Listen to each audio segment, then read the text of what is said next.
शिक्षा के हब के रूप में उभरता हुआ महेंद्रगढ़ और एक से बढ़कर एक उपलब्धि हासिल करते हुए महेंद्रगढ़ के छात्र छात्राएं स्कूलों से या कॉलेज से पास आउट हुए बच्चे अब विभिन्न विभिन्न क्षेत्रों में जा रहे हैं, चाहे वो विदेशों में पढ़ने की बात हो या फिर अपने ही देश में उच्च जो शिक्षण संस्थान है उनमें शामिल होने की बात हो। ऐसे ऐसे बच्चे हैं महेंद्रगढ़ में जो विषम परिस्थितियों से यानी कि गरीबी रेखा से जूझते हुए भी अपनी जो काबिलियत है उसके दम पर एक से एक बड़ी उपलब्धि हासिल कर रहे हैं, क्षेत्र का नाम रोशन कर रहे हैं और साथ ही साथ विशेषकर महेंद्रगढ़ जिले का नाम पूरे भारतवर्ष में ही नहीं दुनिया में भी रोशन कर रहे हैं। आज हम मौजूद हैं महेंद्रगढ़ जिले के गांव मांडोला में। वैसे मांडोला गांव की बातचीत कर ले तो इसका काफ़ी पुराना इतिहास है, क्योंकि इसी गांव में प्राचीन बाबा केसरिया का मंदिर भी है। लेकिन आज फिर से यही गांव एक बार चर्चा का विषय बना हुआ है। चर्चा का विषय क्यों बना हुआ है, क्या खास है, क्यों हमें इस गांव में आना पड़ा है, इन सब बातों के जवाब हम आपको आने वाले वीडियो में देंगे कि क्यों हम पहुंचे हैं और हमारे साथ ये जो लोग मौजूद हैं आखिर क्यों हमें इनसे मिलने के लिए पहुंचना पड़ा है, क्या खास है और क्या जानने के लिए, आप तक क्या जानकारी पहुंचाने के लिए हम पहुंचे हैं। तो तस्वीरों में जो आप देख पा रहे हैं, बहुत कम उम्र की एक लड़की जिसने ग्रामीण अंचल से होते हुए भी, विषम परिस्थितियों से लड़ते हुए भी, और सबसे खास और अहम बात है कि फादरलेस हैं, फिर भी सलाम करते हैं इनके जज्बे को। जो कामयाबी इन्होंने हासिल की है उस कामयाबी को हासिल करने के लिए एक अच्छा स्टेटस होना चाहिए, बढ़िया फाइनेंशियल कंडीशन होनी चाहिए। लेकिन जब एक गरीब परिवार की बच्ची या गरीब परिवार का बच्चा इस तरह से नाम रोशन करता है तो ऑटोमेटिकली एक बात निकलकर सामने आती है कि हाँ, हमारे क्षेत्र में ऐसी प्रतिभाएं हैं जो गरीबी रेखा में जीती जरूर हैं लेकिन किसी हीरे से कम नहीं है। और समय आने पर जिस तरह से हीरा चमकता है उसी तरह से इनकी जो प्रतिभा होती है वो भी निकलकर सामने आती है, पूरे क्षेत्र का नाम रोशन करती है। अपना नाम तो रोशन करती ही है, साथ साथ अपनी जननी का और अपने गांव का नाम भी पूरे क्षेत्र में रोशन करती हैं। आज हमारे साथ गांव मांडोला के एक ऐसी जो विद्यार्थी है वो मौजूद है, ऐसी एक बेटी मौजूद है जिन्होंने गांव मांडोला का आज पूरे भारतवर्ष में नाम रोशन किया है। चलिए मिलते हैं, बातचीत करते हैं, जानते हैं कि भी क्या खास किया है, क्यों चर्चा का विषय बने हुए हैं। चाहे वो डिजिटल मीडिया की बात हो, चाहे प्रिंट मीडिया की बात हो, हर तरफ सुर्खियां बटोर रही हैं। तो हमारे साथ मौजूद है, चलिए बातचीत कर लेते हैं, जान लेते हैं कि क्या किया है और क्या कहना चाहेंगे जो छात्र हैं, और विशेषकर बहुत से सवाल इनसे रहेंगे इनकी इस उपलब्धि को लेकर के। पढ़ने के लिए जाना है तो रूरल एरिया से हम आते, आप भी रूरल एरिया से, हम भी रूरल एरिया से हैं। तो गांव में खास करके एक मेंटेलिटी होती है कि बहन बेटियों को सिर्फ चूल्हे चौके तक सीमित रखा जाए। आपके परिवार ने आपको कितना सपोर्ट किया इसके लिए? वो बच्चे पे भी डिपेंड कर जाता है कि वो अगर शिक्षा में थोड़ा अच्छा कर रहा है तो घर वाले भी उसको सपोर्ट करते हैं कि आगे पढ़ने के लिए भेजा जाए। तो मैंने 10वीं में भी अच्छा किया था और 12वीं में भी अच्छे परसेंटेज आई थी, जिससे दिल्ली यूनिवर्सिटी में मेरे को एडमिशन मिल गया था। तो घर वालों ने भी वहाँ जाने के लिए परमिशन दे दी थी। दादाजी मेरी सारी फीस का सब देखते थे। तो चलिए अभी बातचीत कर रहे थे, आपने IIT जैम का जो एग्ज़ाम क्लियर किया है, कौन सी रैंक आपने हासिल की है? 46 रैंक आई है, ऑल इंडिया रैंक 46। इसके अलावा आपने एक बहुत बड़ी उपलब्धि हासिल की है जो बच्चे आपको अपना आने वाले समय में अभी से आइडल माने, आने वाले समय में आइडल माने। किस तरह से एज ए मोटिवेशनल कोट्स क्या कहना चाहेंगे बच्चों को जो अपकमिंग टाइम में बेटर करना चाहते हैं? सबसे पहले तो यही है कि हमें जब पढ़ते हैं तो टीचर्स की जो बताते हैं वही ध्यान से सुनना चाहिए। सबसे पहले तो हम क्लास में कंसंट्रेट नहीं करते, तो वहीं से शुरुआत होती है अच्छे से पढ़ाई की और ये सब। और दूसरा आजकल ये भी चल रहा है कि सब ये मतलब पीयर प्रेशर सा हो गया है बच्चों पे, कि आपस में दोस्त वगैरह होते हैं ना, ये बोलते हैं कि यार तू तो बहुत पढ़ने लग गया है आजकल, तो एक ताना सा मारते हैं सबको। तो वो थोड़ा उस टाइप में ले जाते हैं कि यार पढ़ना छोड़ो यार, क्या पढ़ते हैं हम। तो पढ़ना ये अच्छी बात है, पढ़ना चाहिए। उसको हम वो समझ लेते हैं कि वो तो हमें बड़ा बनाने की चाह रहा है। क्या शुरू से ही इच्छा थी कि जैसे स्टूडेंट लाइफ से ही कि आने वाले समय में कुछ बड़ा करेंगे, क्षेत्र का नाम रोशन करेंगे? हाँ, वो जैसे जैसे पढ़ते हैं, आगे क्लासेस में बढ़ते हैं, तो हम देखते हैं ना कि अच्छी अच्छी वो उपलब्धियाँ हासिल हो रही हैं। बचपन से पता लगने लग जाता है कि हाँ अच्छा कर रहे हैं पढ़ाई में, तो इसी फील्ड में जाना चाहिए। तो घर वालों ने बोला हाँ ठीक है चलो ये पढ़ाई में करो अच्छा। कोई भी काम हम करते हैं तो पहले उसकी अच्छे प्रॉपर तरीके से प्लानिंग करते हैं, कोई स्ट्रेटजी बनाते हैं। आपकी क्या स्ट्रेटजी रही? कितने कुछ घंटे आपने पढ़ाई की? किस तरह से अपने आप को तैयार किया इस एग्ज़ाम के लिए? ये एग्ज़ाम के मतलब ये कॉम्पिटिटिव एग्ज़ाम था ना, तो इसके लिए मैंने कोचिंग ली हुई थी। तो वो एक स्ट्रेटजी अच्छे से पढ़ाते थे, क्वेश्चन सीरीज़ देते थे, प्रीवियस ईयर के क्वेश्चंस कराते थे। तो उस हिसाब से मतलब एग्ज़ाम टाइप के क्वेश्चंस होते थे ना, तो उससे सही हो जाता था कि हाँ एग्ज़ाम की तैयारी कर रहे हैं। तो अगर नॉर्मल पढ़ते हैं तो वो उस तरह से लेवल की कोचिंग नहीं हो पाती। कितने बहन भाई हैं आप? हम पहले 3 बहन भाई थे, पर अभी 2 ही हैं। एक बहन की डेथ एक हो बहन है, भाई आपका? गई। छोटा भाई है अभी, कौन सी क्लास में? वो 10th में है अभी। क्या करवाना चाहेंगे आप उसे आने वाले टाइम में, क्योंकि आप काफ़ी पढ़े लिखे हैं और बहुत सी जिम्मेदारी भी आप पर है? उसको भी हम रिसर्च में भेजना चाह रहे हैं, मतलब साइंटिस्ट के लिए। अच्छा, अभी बातचीत कर लेते हैं। जैसे आपने IIT जैम का एग्ज़ाम क्लियर कर लिया है, तो ये तो एक सीधी सी बात है, क्लियर हो गया होगा कि आने वाले टाइम में कुछ बड़ा करना है। लाइफ का गोल क्या है आने वाले टाइम में? मैथ्स प्रोफेसर बनना चाहती हूँ मैं। जी, मैथ प्रोफेसर बनना चाहते हैं। तो जो बच्चे विशेषकर रूरल एरिया से होते हैं, उनको सबसे मेन प्रॉब्लम ये आती है कि उनको सही से मोटिवेशन नहीं मिल पाता, गाइडेंस नहीं मिल पाती। तो जो बच्चे आपसे एक्सपेक्टेशन करें मदद की आने वाले समय में, तो उनकी किस तरह से मदद करेंगे, क्योंकि आप भी एक गरीब परिवार से उठ करके इतने बड़े मुकाम पर पहुंची हैं? वो तो एक सबको बताना चाहिए कि मतलब जैसे सोशल मीडिया के थ्रू बता सकते हैं, हेल्प कर सकते हैं कि कोई भी चैनल बनाकर कि कैसे अगर आप इस फील्ड में अच्छे हैं तो इसमें जाइए, वो हम बता सकते हैं उसके थ्रू। आज के समय में टेक्नोलॉजी का दौर है और बातचीत कर ले हम मोबाइल की, तो जिस तरह से आपने जिक्र किया सोशल मीडिया का, सोशल मीडिया भी हमारी लाइफ का एक अहम हिस्सा बन चुका है आज के समय में। क्या मानते हैं कि सोशल मीडिया के आने से कितना कुछ इम्पैक्ट हमारी लाइफ पर पड़ा है, और विशेषकर जो हमारा स्टडी स्ट्रक्चर है वो इससे कितना कुछ प्रभावित हुआ है? कितना कुछ फ़ायदा हुआ है सोशल मीडिया का, कितना कुछ नुकसान हुआ है, इसके बारे में? हमारे ऊपर ही डिपेंड करता है। अगर हम उसको पॉजिटिवली यूज़ करें ना, तो वो बहुत बेनिफिशियल होता है। जैसे यूट्यूब पे स्टडी चैनल्स होते हैं बहुत सारे जी। अगर उनको यूज़ करेंगे तो अच्छा ही होगा हमारे लिए। लेकिन अगर सोशल मीडिया पे जैसे यूट्यूब के शॉर्ट्स वगैरह देखने लग जाए, इंस्टाग्राम चलाएं अगर, उसमें फिर टाइम ही वेस्ट होता है। इसलिए मैंने इंस्टाग्राम भी अनइंस्टॉल कर दिया था जब ये तैयारी करने लगी थी। अच्छा। तो ये हमारे साथ मौजूद रही गांव महेंद्रगढ़ जिले के गांव मांडोला की एक बेटी, जिन्होंने फादरलेस होते हुए भी, एक सबसे बड़ी बात है कि सर पे छत नहीं होती है तो हमारे लिए जीना बहुत मुश्किल हो जाता है, लेकिन इन्होंने करके दिखाया। वो फादरलेस होते भी इतना बड़ा मुकाम हासिल किया, गांव से ही, गांव के कल्चर में रह करके पढ़ाई लिखाई की, और उसके बाद दिल्ली जैसे बड़े शहर में एक जो विश्व प्रसिद्ध यूनिवर्सिटी है उसमें एडमिशन लिया, और अब आने वाले समय के पत्ते खोल दिए हैं कि आने वाले समय में क्या करना है।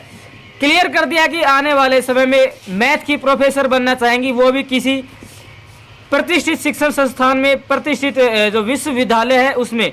तो इनके जो परिवार के सदस्य हैं उनसे भी हम जुड़ेंगे, बातचीत करेंगे। विशेषकर इन्होंने बताया है कि इनके दादाजी हैं, उन्होंने इनको काफ़ी सपोर्ट किया है। चलिए एक सवाल आपसे और हम कर लेते हैं।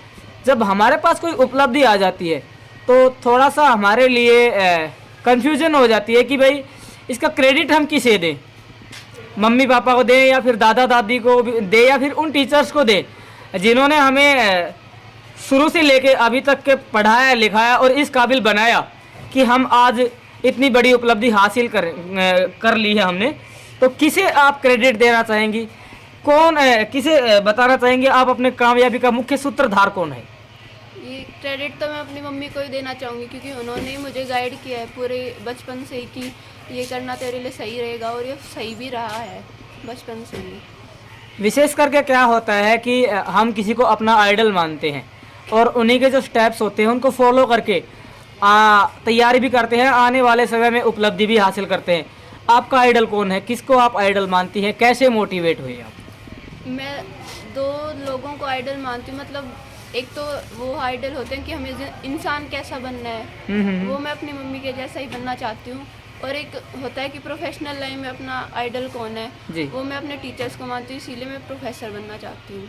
अच्छा, श्री कृष्णा स्कूल से आप +2 तक पढ़े हैं, तो वहाँ का कैसा कुछ माहौल था? वहाँ से आपने अपनी पढ़ाई की और आज आप एक प्रतिष्ठित शिक्षण संस्थान में पढ़ भी रहे हैं, तो श्री कृष्णा स्कूल के लिए क्या कहना चाहेंगे आप, जिन्होंने आपको अच्छे नंबरों से जो +2 पास है वो भी करवाई, इतनी बड़ी प्रतिभा आपको दी जिससे आप यूनिवर्सिटी में एडमिशन भी ले सके? तो विशेषकर हम बात करेंगे श्री कृष्णा के बारे में, क्योंकि नींव आपकी उन्होंने ही रखी थी शुरू से, क्या कहेंगे? वहाँ पे पढ़ाई भी अच्छी होती थी और डिसिप्लिन स्कूल है बहुत ज़्यादा, और मतलब एकदम टू द पॉइंट टीचर्स सब कुछ अच्छे से समझाते थे और बहुत हेल्पफुल टीचर्स रहते थे वहाँ पे, इसलिए अच्छी रिजल्ट्स भी अच्छे आते थे। कोई श्री कृष्णा स्कूल का ऐसा टीचर जिससे आप स्पेशली इंस्पायर हों, मोटिवेट हों? हाँ, वो मेरे मैथ्स के टीचर थे अवनीश मिश्रा सर, अभी भी वहीं पढ़ा रहे हैं। उन्हीं से मैं मैथ्स प्रोफेसर बनने का मतलब ख्याल आया था कि हाँ चलो ठीक है। चलिए जी, इंडिया दैनिक न्यूज़ और भारत गौरव न्यूज़ के साथ खास मेहमान के रूप में उपस्थित रहने के लिए आपका बहुत बहुत धन्यवाद। बच्चे कुछ बनाने की चाह और उनको कामयाबी तक पहुंचाने की अगर ठान ली जाए तो ना फिर उम्र मायने रखती है, ना परिस्थिति मायने रखती है, और ना ही मायने रखती है कि समाज क्या कहेगा। आप हमारे साथ जिस शख्सियत को मौजूद देख पा रहे हैं, उन्होंने एक जो प्रतिभा है उसके दादाजी होते भी पिता का रोल अदा किया और उस बच्चे को इतना काबिल बनाया कि उन्होंने गांव से निकलकर पूरे भारतवर्ष में न सिर्फ इनका बल्कि इनके पूरे परिवार का नाम भी रोशन किया है। हमारे साथ मौजूद हैं, बातचीत करेंगे, जानेंगे इनके बारे में। सबसे पहले एक बार इनका परिचय लेंगे। हाँ जी, नमस्कार जी। नमस्कार जी। क्या नाम है आपका? दलीप सिंह। दलीप जी, जिस तरह से वंदना ने बताया है, एक सेकंड दलीप जी, जिस तरह से वंदना ने बताया है कि इनके जो फादर हैं वो किसी सड़क हादसे का शिकार हो गए थे और ये तो परमात्मा की मर्जी है कि वो इस दुनिया में नहीं रहे, फिर भी इन्होंने कहा है कि मेरे दादाजी ने मुझे काफ़ी सपोर्ट किया है। तो कैसे सोचा, क्योंकि जिस समाज में हम रहते हैं उस समाज की विचारधारा विशेषकर पुरुष प्रधान विचारधारा है। नहीं जी, हमारे दिमाग में ऐसी कोई नहीं। हम तो जो बच्चा आगे बढ़ने की इच्छा रखता है ना, उसको हम फुल सपोर्ट करते हैं, चाहे कितना भी खर्चा हो। हमने पढ़ाया जी बच्चों को, और हम ये बस इसी इच्छा थी हमारी, ये पढ़ लिख कर कुछ बन जाए तो हमारा फर्ज पूरा हो जाए। तो ये जो बच्ची आज IIT जैम का एग्ज़ाम क्लियर करके गांव में आई है, कैसा लग रहा है, कैसा महसूस कर रहे हैं कि आपने जो मेहनत की इनके पीछे, उसमें कितनी कुछ खुशी महसूस हो रही है आपको? कैसा लग रहा है, रियल आत्मा से बताना कैसा लग रहा है? बहुत खुशी हो रही है जी, हमें बहुत खुशी हो रही है। जैसा हम चाहते थे वैसा ही रिजल्ट दिया है बच्ची ने। हम बहुत खुश हैं उनकी मेहनत से। पढ़ी भी बहुत है जी, घर पर भी पढ़ती रहती थी, कभी हमने इससे कोई काम नहीं करवाया, सिर्फ पढ़ाई पढ़ाई पढ़ाई और कुछ काम नहीं, पढ़ती रहती थी। अभी आपके ऊपर जिम्मेदारी और भी है, क्योंकि इनके जो भाई हैं वो भी हैं, तो क्या इसी तरह से एक और हीरे को आप तराशेंगे, उनको भी पहुंचाएंगे शून्य से लेकर शिखर तक? बिल्कुल, इच्छा तो मेरी यही है जी, दोनों बच्चे कामयाब हो जाएं तो मैं अपनी मेहनत को सफल मानूंगा। इच्छा तो मेरी यही है। ऐसे बहुत से बच्चे होते हैं जिनको समय पर या तो परिस्थितियां सही नहीं मिल पाती, या फिर मोटिवेशन नहीं मिल पाता, या फिर आर्थिक मदद नहीं मिल पाती, या फिर वो सही ट्रैक नहीं मिल पाता जिससे वो इंस्पायर होकर आगे बढ़े। आप भी काफ़ी उम्र आपकी है, बहुत से बच्चे आपने पहले भी कामयाब होते देखे होंगे, लेकिन आपके परिवार में एक बच्ची कामयाब हुई, तो क्या कहना चाहेंगे उस बच्ची के बारे में जिन्होंने इतनी अच्छी मेहनत की और कहीं ना कहीं आपका भी बहुत बड़ा सहयोग उनको कामयाब करने में रहा? सहयोग तो जी बच्चे की मम्मी का सबसे ज़्यादा रहा जी, इंस्पायर उसी ने किया है। मैं तो इतना कहा था भाई पढ़ो, तुम अगर पढ़ने की इच्छा है तब तक पढ़ो, जो खर्चा लगेगा वो मैं अपने आप देख लूँगा, आप इसकी चिंता ना करो। तो इन्होंने पढ़ाई में खूब मेहनत की बच्चों ने, और हमारा जो है ना खर्चा करना भी अब हमें वसूल हो गया। हम बहुत खुश हैं जी इससे। ग्रामीण क्षेत्र से आप आते हैं, ग्रामीण क्षेत्रों में विशेष करके यही सवाल हमारा वंदना जी से भी रहा था और यही आपसे भी रहेगा, क्या थोड़ा अलग सा महसूस नहीं हुआ? क्योंकि गांव में ये कहते हैं कि जो बहन बेटियां हैं वो खास नहीं कर पाती हैं, चूल्हे चौके तक उनको सीमित रहना चाहिए, और कहीं ना कहीं ये मेंटेलिटी भी हमारे समाज में अभी भी तक भी है, जबकि बच्चियां हैं वो अच्छे अच्छे क्षेत्रों में जाकर के नाम रोशन कर रही हैं। ये ख्याल हमारे तो नहीं है जी, ये नैरो माइंडेड आदमी सोचते हैं। हम तो बेटे बेटी में कोई फर्क नहीं करते, जो आगे बढ़ना चाहे उसको फुल सपोर्ट करो। अभी जिन लोगों की ये सोच है, जिनकी ये मेंटेलिटी है, उनके बारे में क्या कहना चाहेंगे? ऐसा नहीं, उन्होंने नहीं करना चाहिए। अब कोई लड़का लड़की में कोई फर्क नहीं है, कोई आगे बढ़ने का चांस सबको मिलना चाहिए, और जो आगे बढ़ता है उसको सपोर्ट करो फुल, यही होना चाहिए। बहुत बहुत धन्यवाद जी दिलीप जी। देखिए इस शख्स से, इनकी काफ़ी उम्र है, लेकिन फिर भी इन्होंने एक बच्ची को इतना काबिल बनाया है कि वो आज ग्रामीण क्षेत्र से निकलकर अपनी मेहनत के बलबूते पर और इनके सहयोग और आशीर्वाद से दिल्ली जैसे बड़े शहर में एक विश्व प्रतिष्ठित संस्थान में शिक्षा ग्रहण कर रहे हैं। IIT जैम का एग्ज़ाम क्लियर करके, एग्ज़ाम क्लियर करना एक अलग बात है, लेकिन बातचीत कर लेते हैं। सबसे मेन बात होती है रैंक की, और इन्होंने 46 रैंक, यानी कि जो अपने आप में एक बहुत बड़ी रैंक है, वो इन्होंने हासिल की है। ग्रामीण क्षेत्र से निकलकर शहर में पहुंचे हैं। जो लाइफ का टारगेट है वो क्लियर किया है कि आने वाले समय में करना क्या है। आज इनसे, इनके जो दादाजी थे उनसे भी हमने बातचीत की, उन्होंने भी कहा है कि भाई हाँ, मुझे बहुत खुशी है कि हमने जो इनके ऊपर जो भी इन्वेस्ट किया वो कहीं ना कहीं काफ़ी हद तक सफल भी हुआ। गाँव के और लोग हैं वो भी हमारे साथ मौजूद हैं। हाँ जी नमस्कार जी। हाँ जी नमस्कार। क्या नाम है? सदाराम जी। सदाराम जी, आपके गांव की एक बच्ची है जिन्होंने पूरे गांव का नाम पूरे देश में ही रोशन किया है, अब तो यही कह सकते हैं। क्या कहना चाहेंगे, कैसा लग रहा है जब गांव का एक बच्चा इतने बड़े प्लेटफॉर्म पर जाकर के इतनी बड़ी उपलब्धि हासिल कर रहा है? मेरा तो ये मानना है कि मेरा तो बहुत प्राउड है, मैं इनका पड़ोसी हूँ, और ये बिटिया कहीं भी बाहर मैंने आज तक नहीं देखी अपने लाइफ में। मैं इनका निजी पड़ोसी हूँ, और जब भी देखता था अंदर आता था इनके, तो ये पढ़ाई करती रहती थी। हमारे को बड़ी ही इसका गर्व है और गौरव है कि ऐसा बच्चा और भी इस गांव में उन्नति करे, चलिए नाम कमाए। हाँ जी, क्या नाम है आपका? मेरा विजेंद्र कुमार नाम है जी। इस बच्चे की काफ़ी कम उम्र है, फिर भी इनकी उपलब्धि के बारे में बात कर ली जाए तो खैर किताबों में अभी तक पढ़ा है कि होनहार वीरवान के होश चीखने पात। जो हीरा होता है उसकी शुरू से ही अलग एक अपनी चमक होती है, तो क्या कहेंगे इसके बारे में? देखो जी, इस बहन ने जो वंदना ने आज IIT का ये जो एग्ज़ाम क्लियर किया है, ये मेरे एक ग्रामीण नहीं, ये शहरी क्षेत्र का भी इन्होंने बहुत बड़ा नाम रोशन किया है, और इनका ये होना मतलब हमें सबको गर्व है इनके ऊपर। भाई साहब नमस्कार। नमस्कार सर। क्या नाम है आपका? मेरा नाम संजय कुमार है। संजय जी, क्या करते हैं आप? मैं RPF में हूँ, रेलवे में। अच्छा जी।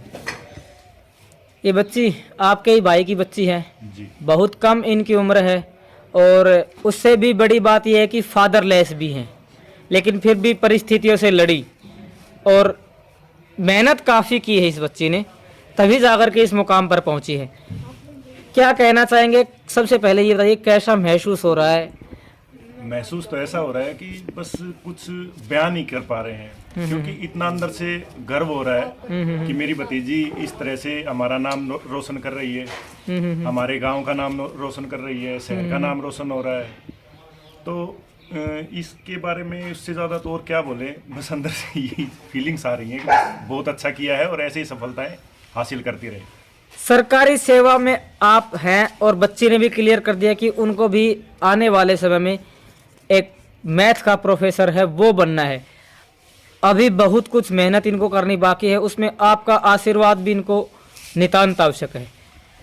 कितनी कुछ मदद करेंगे, कितना कुछ समर्थन, सहयोग और बातचीत कर ले तो इस हीरो को अभी तक और तराशने में लगाएंगे आप? ये हीरा पूरी तरह से तरसने तक इसके लिए पूरा सहयोग किया जाएगा हर तरीके से। पारिवारिक मोरल तौर पे भी बिल्कुल हम तैयार हैं और आर्थिक तौर पे भी तैयार हैं। किसी भी तरीके से कोई भी मदद होगी वो मदद की जाएगी। इसमें हम चाहते हैं कि ये पूरा नाम रोशन करे पूरे गांव का, शहर का, और सफल हो, एक अच्छे मुकाम पर जाए। आपके कितने बच्चे हैं? मेरे 2 बच्चे हैं।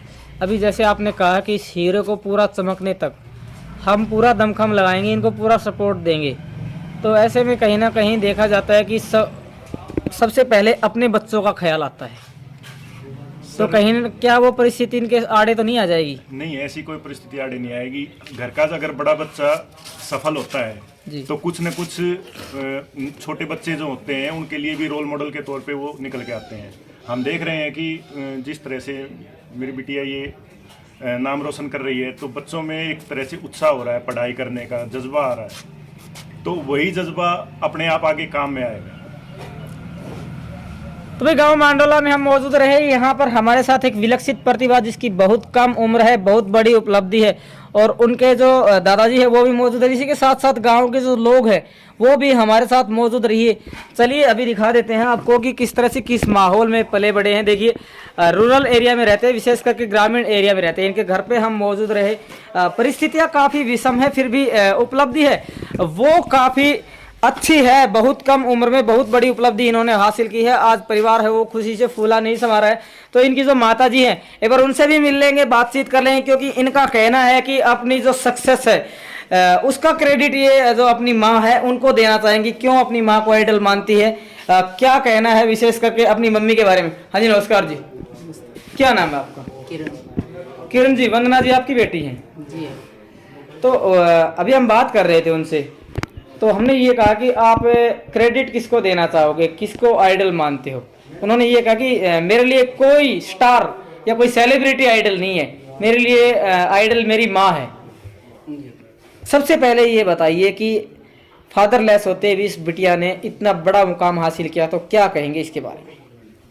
सर वो हमेशा से ही मतलब सिंसियर रही है पढ़ाई में। फर्स्ट क्लास से वो हमेशा फर्स्ट पोजीशन पे आती है। फर्स्ट पोजीशन भी वो होती है कि जो सेकंड वाला होता है वो उससे काफ़ी पीछे होता है। फर्स्ट क्लास से वो 10th तक हमेशा फर्स्ट पोजीशन पे ही रही थी, और 10th में भी उसने डिस्ट्रिक्ट टॉप किया था। RPS वगैरह जो भी स्कूल थे सबसे ऊपर। अभी बात कर लेते हैं, आपकी लैंग्वेज से लग रहा है कि आप भी काफ़ी पढ़े लिखे हैं। क्या क्वालिफिकेशन है आपकी? MA हिंदी। MA हिंदी, यानी कि आप खुद भी एक टीचर ही मान ली, कह सकते हैं हम कि आपके पास मास्टर की डिग्री है। आउटसोर्सिंग पे डाटा एंट्री ऑपरेटर की जॉब कर रहे हैं। अच्छा, कहाँ हैं आप फिलहाल? नारनौल। एक समय में देखो क्या होता है कि हालांकि आप आउटसोर्सिंग पे लगे हुए हैं, लेकिन बहुत सी परिस्थितियाँ ऐसी होती है कि समाज ये कहेगा, समाज वो कहेगा, कहीं ना कहीं आर्थिक स्थिति है उससे भी 2-4 हमें होना पड़ता है। तो जिस समय इनके पापा जी थे वो एक्सपायर हो गए थे, तो बहुत दुख लगा होगा, बहुत सी चैलेंजेस आए होंगे। उसके बाद भी आपने बिटिया को इतना काबिल बनाया। कितना कुछ स्ट्रगल आपको करना पड़ा, कितनी मेहनत आपको करनी पड़ी? देखो जी, मेंटली जो सिचुएशन होती है वो तो होती ही है, लेकिन घर पे जो इनके दादा दादी का सपोर्ट था वो हमेशा हमारे साथ रहा है। जी जी, मतलब हमेशा हर तरह से हमारे मतलब अपने बच्चों की तरह वैसे ही रखा है। हमें ये महसूस नहीं होने दिया कि वो नहीं है, बिल्कुल एकदम अपने बच्चों की तरह ही रखा है उन्होंने हमें। कितनी संतान है आपकी? फिलहाल 2 ही। 2 हैं, एक बेटा है एक बेटी। अभी बिटिया तो ये समझो कि अच्छी पढ़ लिख गई आपकी, लेकिन जो बेटा है उसके लिए क्या प्लानिंग है आपके मन में, क्या करवाएंगे आप? वो भी IIT, यानी कि रिसर्चर ही बनाएंगे दोनों को? मैं भी कोशिश तो यही है। चलिए अभी बातचीत कर लेते हैं। विशेषकर आप भी महिला और महिलाओं के बारे में, समाज में आप भी रहते हैं, आपने भी अक्सर सुना होगा कि फला की बेटी ने ये कर दिया, फला की बेटी ने वो कर दिया। जब अच्छा काम करते हैं तो भी नाम रोशन होता है, और जब बुरा काम करते हैं तो उससे भी डबल नाम रोशन होता है, चाहे वो गलत रास्ते पर ही हो। क्या आपको नहीं लगा कि बिटिया को शहर में भेज रहे हैं, गांव से निकल के जाएगी, तो थोड़ा ओड सा लगा होगा? क्योंकि वहाँ भी काफ़ी चैलेंजेस इनके सामने आ सकते थे, विशेषकर क्लाइमेट चेंज हो रहा था, तो इसके बारे में कैसा कुछ लग रहा था? ये ऐसी सिचुएशन है कि सबसे पहले तो हमें अपने बच्चे पर ही भरोसा होता है कि भाई हमारा हर माँ बाप जानता है कि मेरा बच्चा कैसा है। सबसे बड़ी बात तो यही है। बाकी जिसे हम बचपन से देख रहे हैं कि उसका टारगेट क्या है, तो उस टारगेट के लिए अगर वो स्ट्रगल करना चाहता है और उसके लिए हम सपोर्ट करें तो ये तो ज़रूरी है हर माँ बाप के लिए। उसे रोकना एक गलत बात होगी, क्योंकि अगर हमने उसे रोका तो एक हीरा तरसने से रह जाएगा। ऐसे लोग होते हैं हमारे समाज में कि बच्चा कुछ करना चाहता है लेकिन उस समय से पहले ही, विशेषकर बेटियों की बात कर रहे हैं, समाज के डर से शादियां कर दी जाती है और वो प्रतिभा कहीं ना कहीं दब के रह जाती है। तो ऐसे लोगों के बारे में क्या कहना चाहेंगे जो आज भी उसी मेंटेलिटी से बंधे हुए हैं कि बिटिया को 10वीं 12वीं तक पढ़ाओ और उसके बाद शादी कर दो? मैं तो यही कहना चाहूँगी कि जीवन एक बार मिला है, उसे अपनी तरफ से हर इंसान को बेस्ट करने का ऑप्शन मिलना चाहिए, क्योंकि अगर वो नहीं मिलता है तो उसे वो जीवन तो दोबारा नहीं मिलेगा। अगर उस जीवन में वो जितना अच्छा कर सकती है, करने का मौका मिलना चाहिए हर इंसान को। बहुत बहुत धन्यवाद जी। तो हम इंडिया दैनिक न्यूज़ और भारत गौरव न्यूज़ की विशेष लाइव कवरेज और विशेष करके ऐसी प्रतिभा के से इंट्रोड्यूस करवाने के लिए आपको आज महेंद्रगढ़ जिले के गांव मांडोला में पहुंचे। यहाँ इनके जो परिवार के लोग थे उनसे भी मौजूद की, इसी के साथ साथ वंदना जी से भी हमने बातचीत की। तो देख भारत गौरव न्यूज़ और इंडिया दैनिक न्यूज़ विशेषकर जो दर्शक है उनसे एक विनती हमारी अवश्य रहेगी कि खबर को ज़्यादा से ज़्यादा शेयर अवश्य करें और इन्होंने जिन परिस्थितियों से लड़ते हुए जो मुकाम हासिल किया है उसके बारे में आपके क्या विचार है, क्या कहना है, ये जवाब अपना कमेंट सेक्शन में अवश्य दें। धन्यवाद। जय हिंद, जय भारत, जय हरियाणा।